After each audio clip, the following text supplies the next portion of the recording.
بسم اللہ الرحمن الرحیم۔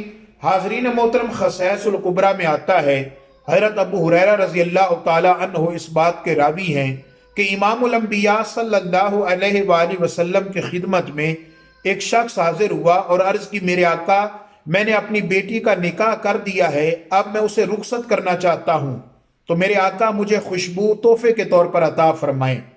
تو امام الانبیاء نے ارشاد فرمایا کہ کل ایک چوڑے منہ والی شیشی لے کر آنا اور ساتھ لکڑی کا ایک ٹکڑا لانا، میں تمہیں خوشبو عطا کروں گا۔ وہ صحابی چلے گئے۔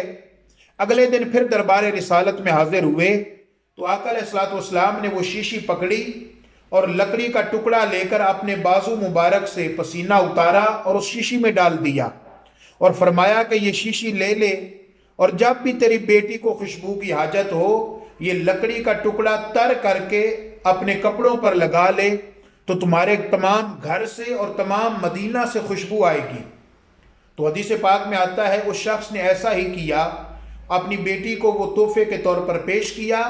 اس کی بیٹی جب بھی وہ خوشبو لگاتی تو پورے اہل مدینہ کو خوشبو پہنچتی تھی، اور حدیث میں آتا ہے کہ تمام اہل مدینہ نے اس گھر والوں کو خوشبو والوں کا گھر قرار دے دیا کہ وہاں سے آقا علیہ الصلوۃ والسلام کے پسینہ مبارک کی اتنی خوشبو آتی تھی کہ وہ گھر خوشبو والوں کے گھر کے نام کے طور پر مشہور ہو گیا۔